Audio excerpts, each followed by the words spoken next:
সুলাইমান আলাইহিস সালাতু ওয়াস সালামকে আল্লাহ পাক কেমন রাজত্ব দান করলেন।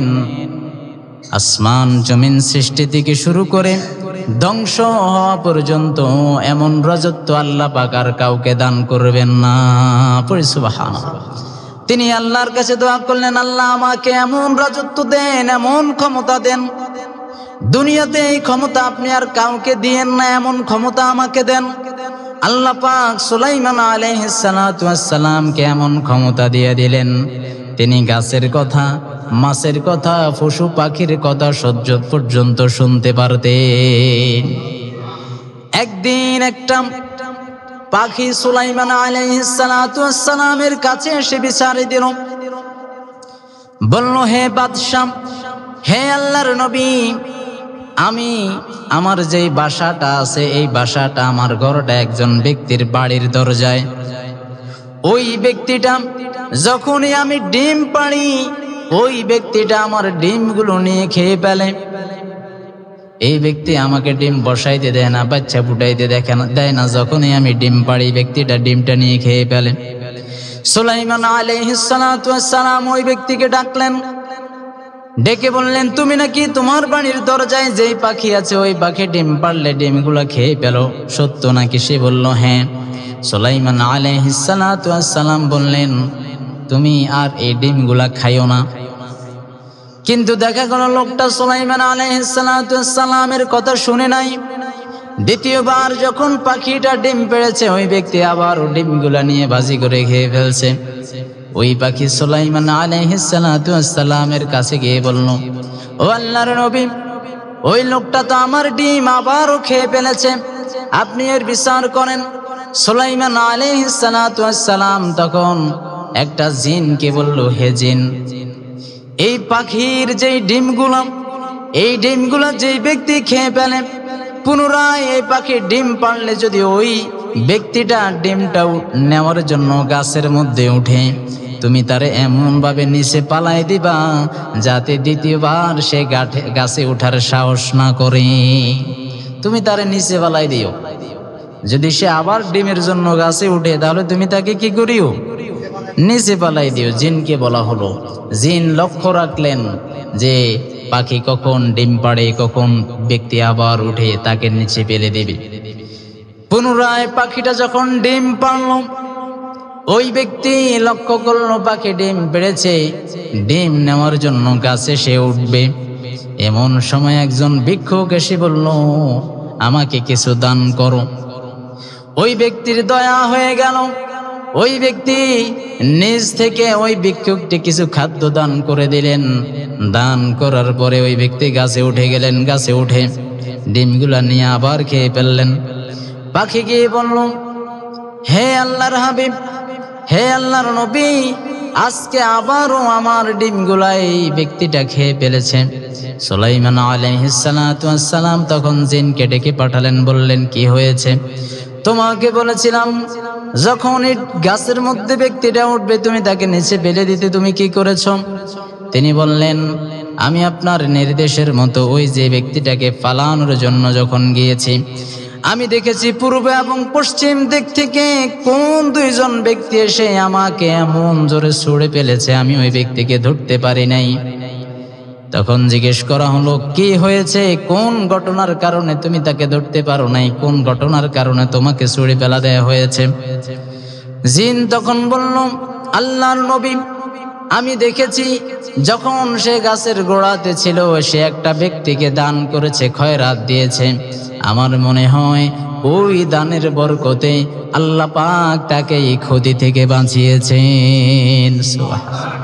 আল্লাহ রাব্বুল আলামিন বলেন, من ذا الذي يقرض الله قرضا حسنا فيضاعفه له وله أجر كريم। জোরে পড়েন আল্লাহু আকবার। আল্লাহ পাক বলতেছেন, কোন ব্যক্তি এমন আছেন আমার বান্দাদের মধ্যে, কে এমন ব্যক্তি আছে যে ব্যক্তি আল্লাহকে ঋণ দেবে, উত্তম ঋণ, যেই ঋণগুলো আল্লাহ পাক গ্রহণ করবেন এবং ময়দানে মহাশরে ওই ঋণটা তাকে দ্বিগুণ করে দিয়ে দিবেন। পড়ি সুবহানাল্লাহ। আল্লাহ পাক রব্বুল আলামিন বলেন, কোন ব্যক্তি এমন আছে যেই ব্যক্তি আমি আল্লাহকে ঋণ দেবে, ঋণ, এই ঋণ হলো উত্তম ঋণ। আল্লাহ পাক ওই ঋণটা গ্রহণ করবেন এবং এটাকে তিনি উত্তরোত্তর বাড়াতে থাকবেন, বৃদ্ধি করবেন, বহু গুণে বৃদ্ধি করে আল্লাহ পাক রব্বুল আলামিন কিয়ামতের দিন ময়দানে মহাশরে বান্দাকে সেটা দান করে দিবেন। তিনি হলেন উত্তম সম্মানজনক পুরস্কারকারী। আর যেই ব্যক্তি আল্লাহকে ঋণ দেবে, এই ঋণটা হবে দান, এই ঋণটা হবে সদকা, এটা হলো যাকাত। জোরে বলেন, এটা কি? এটা হলো যাকাত। এখন আমাদের দেশে যাকাত কম না বেশি? যাকাত বেশি, কিন্তু আদায়কারী কম না বেশি? আদায়কারী যারা যাকাত দেয় এরকম লোকের সংখ্যা কম না বেশি? কম। আল্লাহকে ঋণ দেওয়ার মতো, দান খয়রাত করার মতো লোক খুবই কম। কথা কোন ঠিক না বে ঠিক? এজন্য দান আমাদেরকে করতে হবে, দান খয়রাত যাকাত এটা আমাদেরকে দিতে হবে। যদি আমরা এটা দিয়ে দেই, আল্লাহ পাক এটাকে উত্তম ভাবে গ্রহণ করবেন।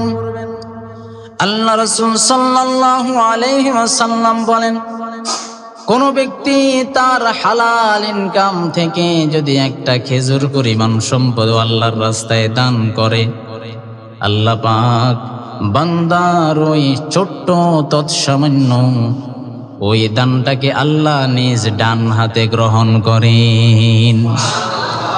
আল্লাহ রাসূল সাল্লাল্লাহু আলাইহি ওয়াসাল্লাম বলেন, বান্দার এই দান আল্লাহ পাক ডান হাতে গ্রহণ করেন এবং এই দানটাকে আল্লাহ পাক এমন ভাবে লালন পালন করতে থাকেন যেমন করে কোনো মানুষ তার উটের অথবা গরুর বাচ্চাকে লালন পালন করে। পড়ে সুবহানাল্লাহ। রাসূলুল্লাহ সাল্লাল্লাহু আলাইহি ওয়াসাল্লাম আরো বলেন, ময়দানে মহাশরে শুধুমাত্র একটা খেজুর পরিমাণ দানকে আল্লাহ লালন পালন করতে করতে এত বড় করবেন, ওই উহুদ পাহাড় সমপরিমাণ সওয়াব আল্লাহকে দান করে আল্লাহ তাকে দিয়ে দিবেন। ময়দানে মহাশরে আল্লাহ পাক এই ছোট্ট 1 টাকার এই দানটাকে আল্লাহ লালন পালন করতে করতে বড় করবেন, বড় করে উহুদ পাহাড় সমপরিমাণ আল্লাহ তাকে এই দানের সওয়াবটা তার বৃদ্ধি করে দিবেন। পড়ি সুবহানাল্লাহ। এজন্য আমরা দান করব, রাজি আছি তো ইনশাআল্লাহ? রাসূল সাল্লাল্লাহু আলাইহি ওয়াসাল্লামের সাহাবীর একটা ঘটনা শুনুন। হযরতে আবু বকর সিদ্দিক রাদিয়াল্লাহু তাআলা আনহু এর আমলে তার খেলাফতের সময়ে মক্কার জমিনে একবার দুর্ভিক্ষের দেখা দিয়েছিল। মানুষ খাবারের জন্য হাহাকার শুরু করলো, কোথাও কোনো খাবার পাওয়া যাচ্ছে না। মুদ্রা আছে, টাকা আছে, রৌপ্য আছে, দিনার আছে, দিরহাম আছে, কিন্তু খাবার নাই। খাবারের জন্য মানুষ এদিক ওদিক ছুটতে শুরু করলো। এমন সময় হযরতে ওসমান রাদিয়াল্লাহু তাআলা আনহু তিনি বিদেশ থেকে প্রায় 1000 মনের একটা গমের আমদানি করলেন, 1000 মন আমদানি করলেন, গম আমদানি করলেন। যখন তিনি মদিনার জমিনে 1000 মন এই গম যখন চালান করলেন, মদিনা যখন আসলেন, কয়েকজন ব্যবসায়ী হযরতে ওসমান রাদিয়াল্লাহু তাআলা আনহু এর কাছে চলে আসলো। এসে বলল, ওসমান, তুমি যে 1000 মন, এই যে 1000 মন গমের যে চালানটা এনেছ, এই চালানটা তুমি আমাদের কাছে বিক্রি করে দাও, আমরা তোমাকে অর্ধেকের অর্ধেক লাভ দিয়া দেব, অর্থাৎ 50% লাভে তুমি এই চালানটা আমাদের কাছে বিক্রি করে দাও। তারা বলল, এই মক্কার জমিনে, মদিনার জমিনে, আরব ভূমিতে যেই সকল মানুষ দুর্ভিক্ষের মধ্যে পড়েছে, আমরা গমগুলো তাদের জন্য ক্রয় করব, তাদেরকে আমরা দিয়ে দেব, অল্প মূল্যে তাদের কাছে বিক্রয় করব। তুমি যেই গমের চালান আমাদের জন্য করেছ, মক্কার জন্য করেছ, মদিনার জন্য করেছ, এই গমের চালানটা 50% লাভে তুমি আমাদের কাছে বিক্রি করে দাও। হযরতে ওসমান রাদিয়াল্লাহু তাআলা আনহু তখন বললেন, যদি তোমরা আমাকে 1000% অর্থাৎ 1000 গুণ বেশি মূল্য প্রদান করো, তাহলেই কেবল আমি তোমাদের কাছে এই গমের সালামটা বিক্রি করতে পারি। কেননা তোমাদের পূর্বে একজন ব্যবসায়ী আমাকে 700 গুণ বেশি মূল্য দিয়ে গমটা কিনতে চেয়েছেন, গমের এই সালানটা কিনতে চেয়েছেন। যদি তোমরা 1000 ভাগ বেশি মূল্য আমাকে দাও, তাহলে আমি তোমাদের কাছে এই গমের সালানটা বিক্রি করব। হযরত ওসমান রাদিয়াল্লাহু তাআলা আনহু যখন এই কথা বললেন, ব্যবসায়ীরা বলল, ওসমান, মদিনার জমিনে তুমি আসা মাত্রই আমরা সবাই তোমার কাছে উপস্থিত হয়েছি, আর কোন ব্যবসায়ীকে তো তোমার কাছে আসতে দেখি নাই। কোন ব্যবসায়ী আছে যেই ব্যবসায়ী 700 গুণ বেশি তোমার কাছ থেকে এই মূল্য দিয়া এই সালামটা কিনতে চেয়েছিল, সে কোন ব্যক্তি? অথচ আমরাই তোমার কাছে প্রথমে এসেছি। হযরত ওসমান রাদিয়াল্লাহু তাআলা তিনি যখন গমের সালামটা আনলেন, ব্যবসায়ীরা বলল, যদি আমাদেরকে গমের সালামটা দাও, তাহলে অর্ধেকের অর্ধেক লাভ তোমাকে আমরা দেব, অর্থাৎ অর্ধেক লাভে আমাদের কাছে তুমি এই গমের সালামটা বিক্রি করো। হযরত ওসমান বললেন, আমাকে যদি 1000 গুণ বেশি মূল্য তোমরা দাও, তাহলে আমি তোমাদের কাছে বিক্রি করতে পারবো। কেননা তোমাদের আগে আমাকে একজন ব্যবসায়ী 700 গুণ পর্যন্ত বেশি মূল্যে দিতে চেয়েছিল। পড়ি সুবহানাল্লাহ। ব্যবসায়ীরা বলল, কোন সেই ব্যক্তি যেই ব্যক্তি আমাদের আগে তোমার কাছে এসেছে? কই, আমরা তো দেখি নাই।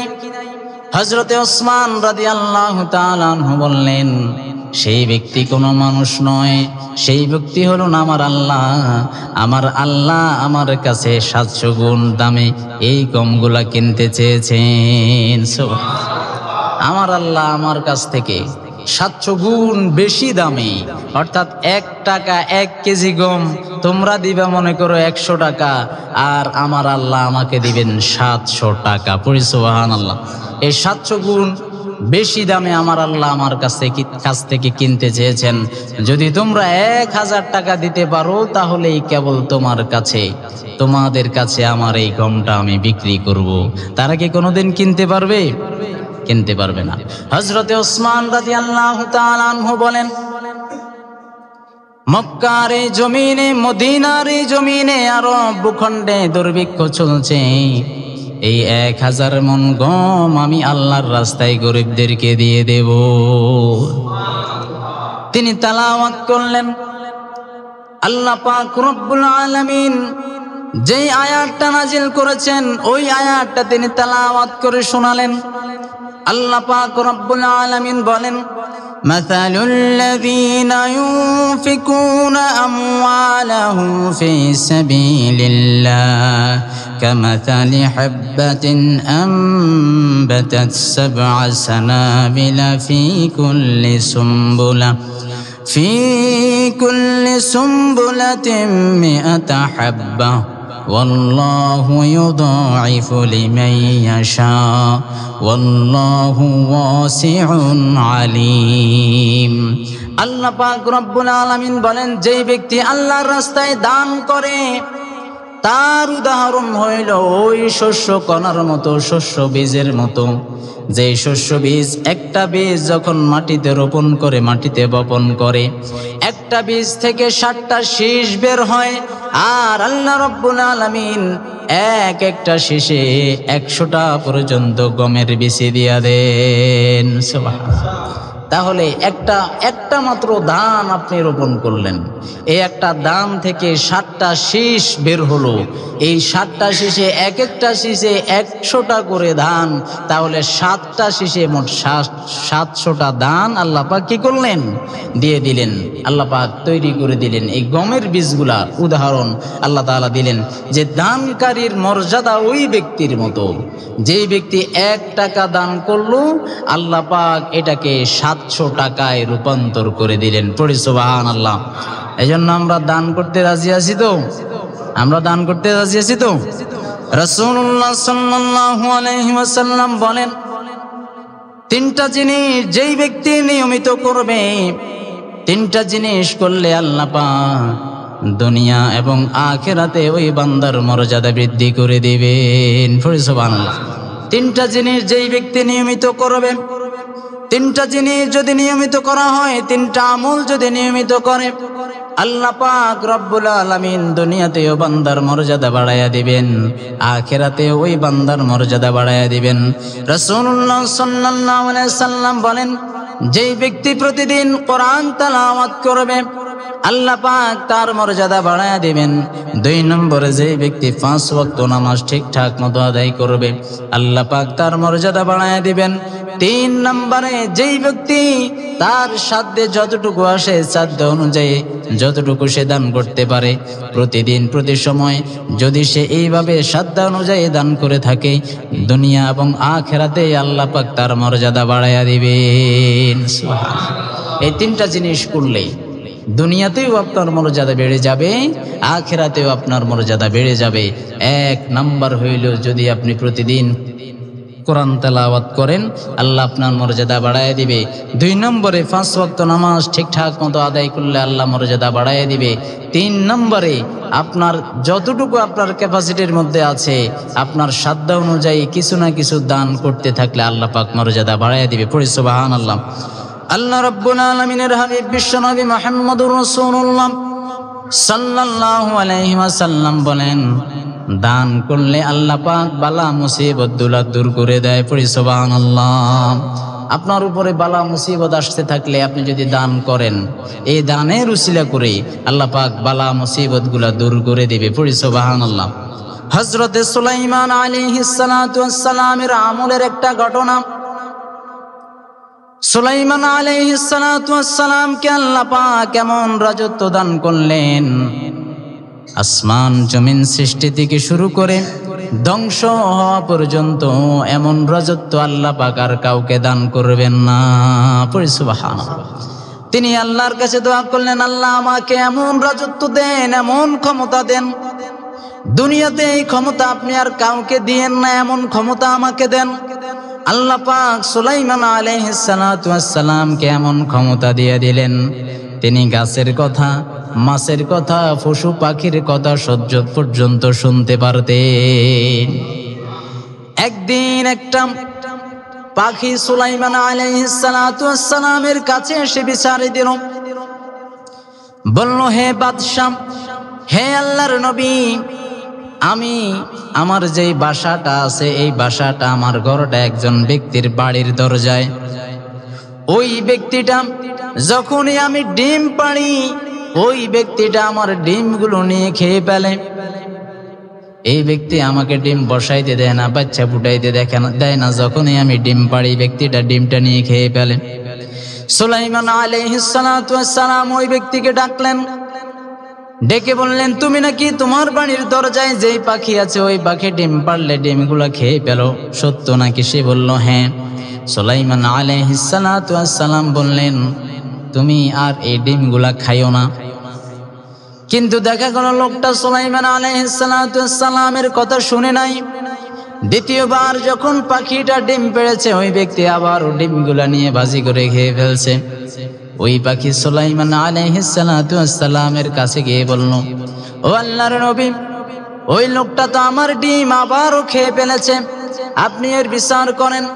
সুলাইমান আলাইহিস সালাতু ওয়াস সালাম তখন একটা জিনকে বলল, হে জিন, এই পাখির যেই ডিমগুলো, এই ডিমগুলো যেই ব্যক্তি খেয়ে ফেলে, পুনরায় এই পাখির ডিম পারলে যদি ওই ব্যক্তিটা ডিমটাও নেওয়ার জন্য গাছের মধ্যে উঠে, তুমি তারে এমন ভাবে নিচে পালাই দিবা যাতে দ্বিতীয়বার সে গাছে ওঠার সাহস না করে। তুমি তারে নিচে পালাই দিও। যদি সে আবার ডিমের জন্য গাছে উঠে তাহলে তুমি তাকে কি করিও? নিচে পালাই দিও। জিনকে বলা হলো।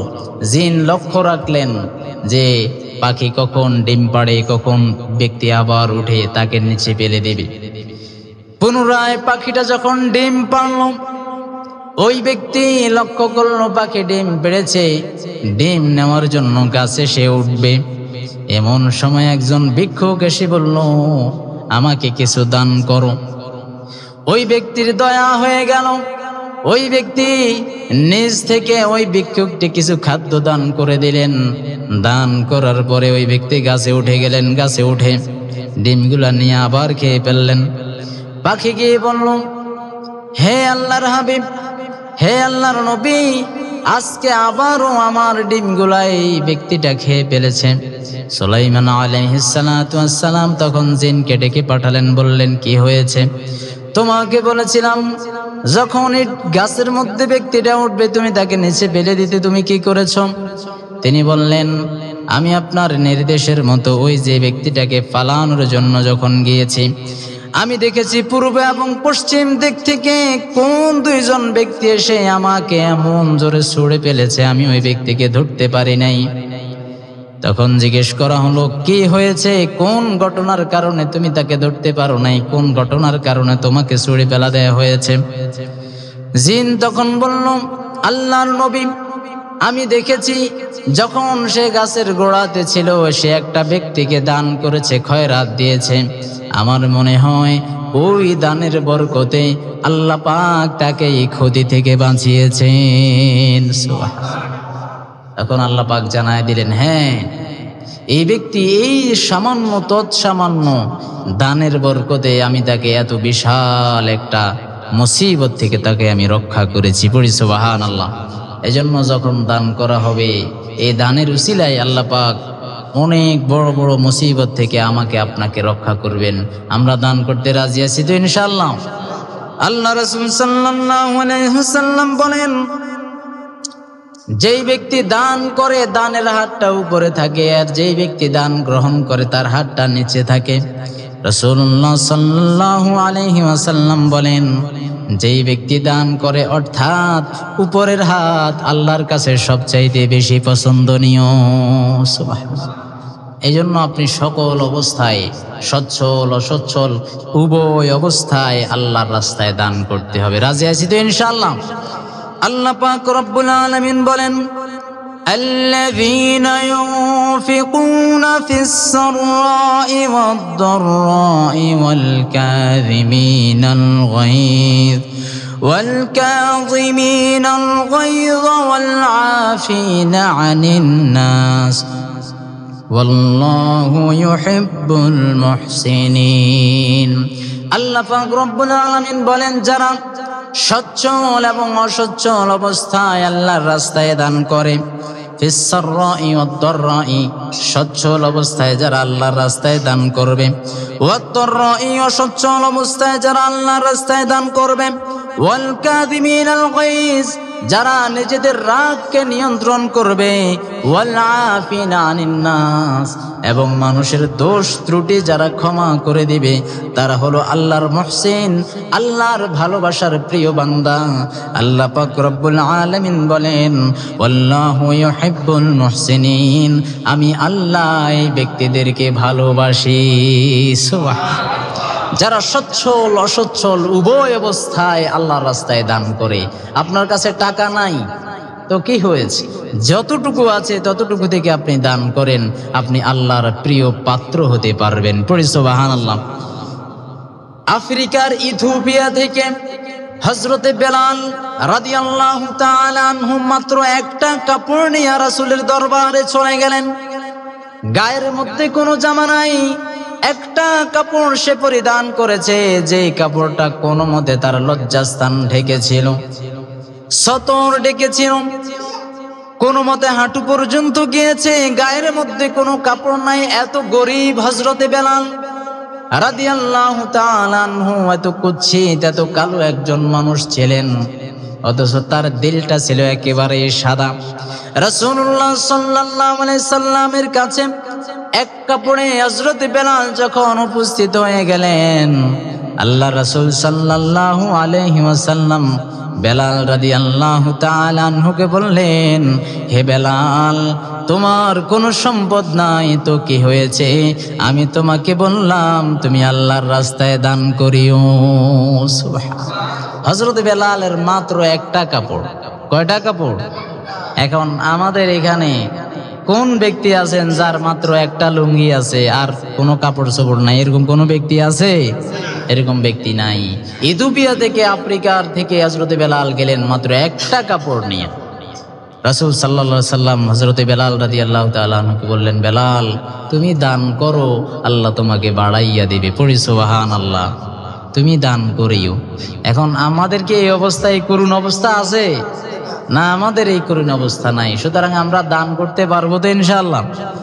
রাসূলুল্লাহ সাল্লাল্লাহু আলাইহি সাল্লাম আরো বলেন, পৃথিবীর এই জমিনে মানুষদের মধ্য থেকে দুই শ্রেণীর মানুষকে হিংসা করা জায়েজ। দুই শ্রেণীর মানুষকে হিংসা করতে পারবে, আর দুই শ্রেণীর মানুষ ব্যতীত অন্য কোনো মানুষকে হিংসা করা জায়েজ নাই। বলেন কয় শ্রেণীর মানুষকে হিংসা করা জায়েজ?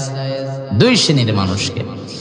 এক নাম্বার হইল যার অনেক সম্পদ আছে, ওই সম্পদ থেকে সে প্রতিনিয়ত আল্লাহর রাস্তায় দান করে। আপনি তাকে এমন ভাবে হিংসা করবেন যে তোর আছে তুই দান করস, আমার নাই তো কি হয়েছে, যতটুকু আছে আমি সেটা থেকে দান করব, এই বলে আপনি তাকে হিংসা করতে পারবেন। এটা রাসূল সাল্লাল্লাহু আলাইহি সাল্লাম আমাদের জন্য উত্তম জায়েজ করে দিয়েছে। দুই নম্বর হইল যার ইলম আছে, আপনি তাকে হিংসা করতে পারবেন যে তুই পারস তো কি হয়েছে, আমি অন্তত চেষ্টাও তো করতে পারতাম ননি। তুই কোরআন পড়তে পারিস তো কি হয়েছে, আমি অন্তত শিখার চেষ্টা করব, তোকে হিংসা করলাম। তুই দান করতে পারিস তো কি হয়েছে, আমার নাই তো কি হয়েছে, আমার যা আছে সেটা থেকে আমি দান করলাম। এই দুই শ্রেণীর মানুষ ব্যতীত আর কাউকে হিংসা করা কি নাই? জায়েজ নাই। সুতরাং আমরা হিংসা করব যারা বড় লোক, তাদেরকে আমরা হিংসা করব। হিংসা করে করে তারা যদি 100 টাকা দান করে, আমরা 5 টাকাও দান করতে পারবো না? কি বলেন, পারবো না? পারবো। এখন আমাদের দেশের বড় লোক যারা আছে তারা তো খুব কম দান করে, খুব কম দানশীল, ঠিক না বে ঠিক? আল্লাহ রাসূল সাল্লাল্লাহু আলাইহি ওয়াসাল্লাম বলেন, যখন জমিনের ধনী ব্যক্তিরা যাকাত দেওয়া বন্ধ করে দিবে, আল্লাহ পাক যাকাত বন্ধ করে দেওয়ার কারণে আসমান থেকে বৃষ্টি বর্ষণ বন্ধ করে দিবেন। বলেন নাউযুবিল্লাহ। এখন এই যে পানি নেই, আকাশ থেকে বৃষ্টি হয় না, সারা বাংলাদেশে টিউবওয়েল গুলাতে তেমন একটা পানি নেই। 100টা টিউবওয়েলের মধ্যে 10টার মধ্যে পানি আছে আর 90টার মধ্যে পানি নেই। এই খবর কি আপনারা জানেন না? জানেন। এই খবর আমরা সকলেই জানি।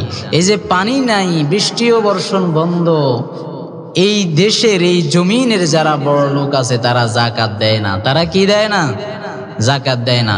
রাসূলুল্লাহ সাল্লাল্লাহু আলাইহি সাল্লাম বলেন, যাকাত দেওয়া যখন ধনীরা বন্ধ করে দেয়, আকাশ থেকে বৃষ্টি বর্ষণটাও আল্লাহ বন্ধ করে দেন। যেইটুকু বৃষ্টি আল্লাহ পাক আকাশ থেকে বর্ষণ করেন, এটা শুধু জীব জানোয়ারের উপরে সহানুভূতি করে আল্লাহ এই বৃষ্টিগুলো বর্ষণ করেন। জমিনে যদি গরু ছাগল পশু পাখি পিঁপড়া পোকা মাকড় না থাকতো, আল্লাহ মানুষের জন্য আসমান থেকে বৃষ্টি বর্ষণ করতেন না। বলেন নাউযুবিল্লাহ। এজন্য যেই বৃষ্টিটা আমরা আকাশ থেকে পাই, এটা আমাদের আমল দিয়ে আমরা পাই না। এই বৃষ্টিটা আমরা এই জীব জানোয়ার পশু পাখি এদের উসিলায় আমরা পেয়ে থাকি। কথা কি বুঝেছেন? এজন্য আমাদের যাদের উপরে যাকাত ফরজ হয়ে গেছে, আমরা যাকাত দিতে হবে। রাজি আছি তো ইনশাআল্লাহ? নামাজ যেরকম আপনার উপরে ফরজ, এই যে রোজা রাখতেছেন, রোজা যেমন আপনার উপরে ফরজ, যাকাতটাও ঠিক আপনার উপরে তেমন ফরজ। কথা কি বুঝতে পেরেছেন? এজন্য যাদের উপরে যাকাত ফরজ হয়েছে, সম্পদ হিসাব করে আমরা আমাদের যাকাতগুলো দিয়ে দেব, তাহলে সকল প্রকার বালা মুসিবত থেকে আল্লাহ আমাদেরকে হেফাজত করবেন। আমরা দিতে রাজি আছি তো ইনশাআল্লাহ? আল্লাহ পাক আমাদেরকে তৌফিক দান করুক, পড়েন আমিন। আল্লাহ রাব্বুল আলামিন বলেন, যারা তাদের প্রিয় বস্তুকে আল্লাহর রাস্তায় খরচ করবে না, আল্লাহ পাকের প্রিয় বান্দা এবং কল্যাণকামী সে হতে পারবে না। বলেন নাউযুবিল্লাহ। হযরত মুহাম্মদুর রাসূলুল্লাহ সাল্লাল্লাহু আলাইহি ওয়াসাল্লাম তার সাহাবী হযরতে তালহা রাদিয়াল্লাহু তাআলা আনহু, হযরতে তালহা তার একটা বাগান ছিল, যেই বাগানটা মসজিদে নববীর ঠিক সামনে বরাবর অবস্থান ছিল। মুহাম্মদুর রাসূলুল্লাহ সাল্লাল্লাহু আলাইহি ওয়াসাল্লাম মসজিদ থেকে যখন বের হতেন ওই বাগানে তিনি প্রবেশ করতেন, ওই বাগানের মিষ্টি পানিগুলা রাসূল সাল্লাল্লাহু আলাইহি ওয়াসাল্লাম পান করতেন। এবং ওই বাগান রাসূলের এত পছন্দনীয় ছিল, হযরতে তালহা রাদিয়াল্লাহু তাআলা আনহুর খুব পছন্দের বাগান ছিল ওই বাগানটা, যেই বাগানের নাম হইল বাইরুহা। এই বাইরুহা বাগান আল্লাহ পাক যখন তার কালামে হাকিমের ভিতরে এই আয়াত নাজিল করলেন, লান তানালুল বিররা হাত্তা তুনফিকু মিম্মা তুহিব্বুনা ওয়া মা তুনফিকু মিন শাই ফাইন্নাল্লাহা বিহি আলিম। আল্লাহ বললেন, যতক্ষণ তোমরা তোমাদের প্রিয় বস্তুগুলো আল্লাহর রাস্তায় খরচ না করবা, তোমাদের পছন্দের বস্তুগুলো আল্লাহর রাস্তায় যতক্ষণ পর্যন্ত তোমরা খরচ না করবা, ততক্ষণ পর্যন্ত তোমরা কল্যাণকামী হতে পারবে না। বলেন নাউযুবিল্লাহ।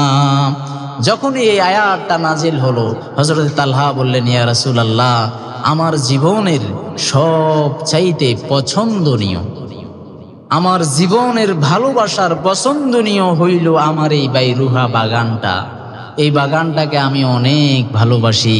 আল্লাহ যেহেতু বলেছেন পছন্দের জিনিসটা যতক্ষণ আল্লাহর রাস্তায় দান করা হবে না ততক্ষণ কল্যাণকামী হওয়া যাবে না, সুতরাং আমি আল্লাহর রাস্তায় আমার এই বাগানটা দান করে দিলাম। পড়ে সুবহানাল্লাহ। রাসূল সাল্লাল্লাহু আলাইহি ওয়াসাল্লাম এত বেশি আনন্দিত হয়ে গেলেন, তিনি বললেন, বাহ বাহ, অত্যন্ত কল্যাণজনক কাজ, অত্যন্ত ভালো কাজ, অত্যন্ত ভালো কাজ, অত্যন্ত কল্যাণজনক কাজ। রাসূল এভাবে কয়েকবার বললেন। তুমি এই বাগানটা আল্লাহর রাস্তায় দিয়ে দিলেন। ও আবু তালহা, আমি তোমাকে বললাম, আমি তোমাকে বলতেছি, তোমার যে সকল আত্মীয় স্বজন আছে, তুমি ওই আত্মীয় স্বজনের মধ্যে তোমার বাইরুহা বাগানটা বিস্তার করে দাও, বিলীন করে দাও, দান করে দাও। পড়ে সুবহানাল্লাহ। তখন তিনি আল্লাহ রাসূলের কথায় তার এত পছন্দের এই বাগানটা তিনি আল্লাহ রাস্তায় দান করে দিলেন। পড়ি সুবহানাল্লাহ। আল্লাহ পাক তাকে কল্যাণকামী করেছেন এবং রাসূল নিজে তার উপরে খুশি হয়ে গেছেন। বলেন, রাসূল সাল্লাল্লাহু আলাইহি ওয়াসাল্লাম যার উপরে খুশি হয়ে যান তার আর কিছু দরকার আছে নাকি? আমার আল্লাহও তার উপরে খুশি হয়ে যান। পড়ি সুবহানাল্লাহ। সুতরাং দান করলে কমে না, দান করলে আল্লাহ বাড়াইয়া দেন। দান করলে আল্লাহ কি করেন? বাড়াইয়া দেন। হযরতে আয়েশা সিদ্দিকা রাদিয়াল্লাহু তাআলা আনহা তিনি রোজা রেখেছিলেন। একজন ভিক্ষুক এসে বলল, আমাকে কিছু দান করেন। হযরতে আয়েশা সিদ্দিকা রাদিয়াল্লাহু তাআলা আনহা এর ঘরে কিছু ছিল না, শুধুমাত্র একটা রুটি ছিল। তিনি তার দাসীকে বললেন, এই রুটিটা ওই ফকিরকে, ওই মিসকিনকে দিয়ে দাও। দাসী বলল, উম্মুল মুমিনিন, আপনি তো রোজা রেখেছেন, ঘরে শুধুমাত্র একটা রুটি আছে, এর বাইরে আর কোনো খাবার নাই, আপনি ইফতার করবেন কি দিয়া? তিনি বললেন, কথা বাড়ায়ও না, মিসকিনকে, ফকিরকে দিয়ে দাও। ওই একটা রুটি ফকিরকে দিয়ে দেওয়া হলো। হাঁটি হাঁটি পা পা করে যখন ইফতারের গণাগুণের সময় আসলো, আল্লাহ পাক আসমান থেকে তার ইফতারের ব্যবস্থা করে দিলেন। কোন ব্যক্তি জানি তার জন্য হাদিয়া তোহফা নিয়ে আসলো, ছাগলের গোশত ভুনা। পড়ি সুবহানাল্লাহ। দান করছে একটা রুটি, আল্লাহ পাক আসমান থেকে ফয়সালা করে দিলেন একটা রুটির পরিবর্তে তার ইফতারের জন্য ছাগলের গোশত ভুনা নিয়ে যাও। পড়ি সুবহানাল্লাহ। তখন আয়েশা সিদ্দিকা রাদিয়াল্লাহু তাআলা আনহা বললেন, কেউ রুটির চাইতে কি গোশত উত্তম নয়? রুটির চাইতে কি গোশত উত্তম নয়? উত্তম কিনা? এই দাসীকে প্রশ্নটা করলো, রুটির চাইতে কি গোশত উত্তম নয়? সুতরাং তুমি যে বললা দান করতে না, আমি দান করার কারণে আল্লাহ পাকের পক্ষ থেকে রুটির বদৌলতে ছাগলের বুনা গোশত আল্লাহ রেডি করে দিয়েছেন। পড়ে সুবহানাল্লাহ। তাহলে যে আল্লাহ রুটির বিনিময়ে ছাগলের গোশত বুনা দিতে পারে, সে আল্লাহ এখনো আছে না নাই? আমাদেরকে কি দিতে পারে কি পারে না? পারে। ইয়া মাশারান নিসা তাসাদ্দাকনা, আল্লাহ রাসূল সাল্লাল্লাহু আলাইহি ওয়াসাল্লাম বললেন, হে নারী সকল, তোমরা বেশি বেশি আল্লাহর রাস্তায় দান করো, বেশি বেশি তোমরা দান করো। ওয়া আন তুকসিরনাল ইস্তিগফার, বেশি বেশি ইস্তিগফার করো। কেননা আমি যখন মেরাজে গিয়েছিলাম আমি জাহান্নামের ভিতরে বেশি মহিলা সম্প্রদায়কে দেখেছি। বলেন নাউযুবিল্লাহ। এজন্য নারীদেরকেও বেশি বেশি দান করতে হবে। যারা নারীরা আছে তারাও বেশি বেশি দান করতে হবে, যারা পুরুষ আছে তারাও বেশি বেশি দান করতে হবে। এই দানটাকে আমরা মরে যাইবার পরে করুম না মরে যাওয়ার আগে করতে হবে? কোন মারা যাওয়ার পরে করব নাকি মারা যাওয়ার আগে করতে হবে? আগে করতে হবে। আল্লাহ পাক রব্বুল আলামিন বলেন, وَأَنفِقُوا مِمَّا رَزَقْنَاكُم مِّن قَبْلِ أَن يَأْتِيَ أَحَدُكُمُ الْمَوْتُ। তোমরা আল্লাহর রাস্তায় দান করো, তোমাদের মৃত্যু আসার পূর্বে তোমরা আল্লাহর রাস্তায় দান করো, কেননা মৃত্যু আসার পরে দান করার মতো কোনো সুযোগ নাই। কথা কোন ঠিক না বেঠি? মৃত্যু আসার পরে দান করার কোনো সুযোগ আছে? আপনি যখন মরে যাবেন তখন আপনি বারবার বলবেন, হায় আফসোস করবেন, আহারে কি করলাম, যদি মৃত্যু আসার আগে মরে যাওয়ার আগে যদি আল্লাহর রাস্তায় দান করতাম তাহলে অনেক উপকার হতো। তখন আপনি আফসোস করে বলবেন, قُولُ رَبِّ لَوْلَا أَخَّرْتَنِي إِلَى أَجَلٍ قَرِيبٍ فَأَصَّدَّقَ وَأَكُن مِّنَ الصَّالِحِينَ।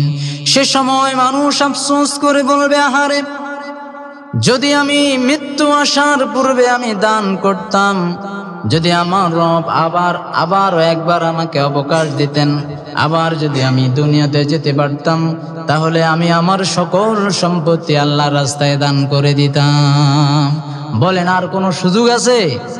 আর কোনো সুযোগ নাই। সুতরাং মৃত্যু আসার পূর্বেই আল্লাহর রাস্তায় দান করতে হবে। রাজি আছি তো ইনশাআল্লাহ?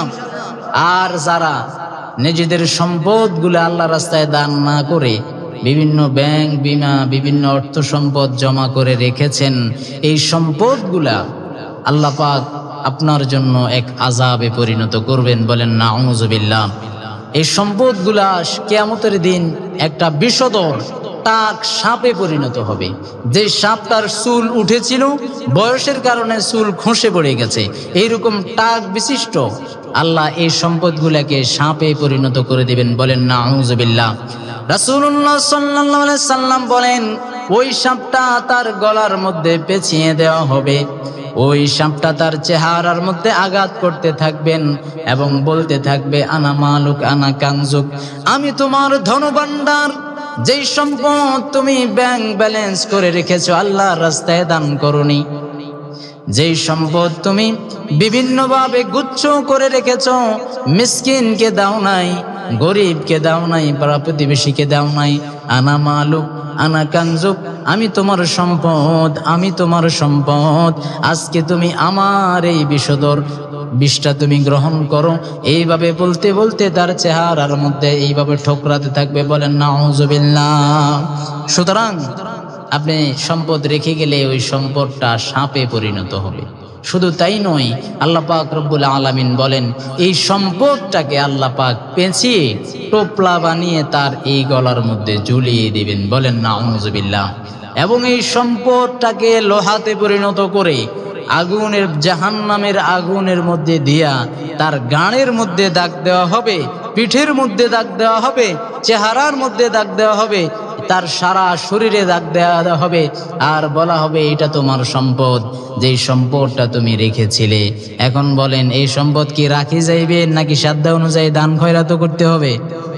দান খয়রাত করতে হইব নি? আল্লাহ পাক আমাকে সহ আমাদের সকলকে তৌফিক দিক করেন, আমিন। আল্লাহ সবাইকে দান খয়রাত করার, যাকাত আদায় করার, ফিতরা দেওয়ার, সকল অবস্থায় সচ্ছল অসচ্ছল উভয় অবস্থায় আল্লাহ দান সদকা করার সেই তৌফিক দিক করেন, আমিন। ওমা আলাইনা ইল্লাল বালাগ। ওয়াসসালামু আলাইকুম ওয়াসসালামু আলাইকুম ওয়াসসালাম।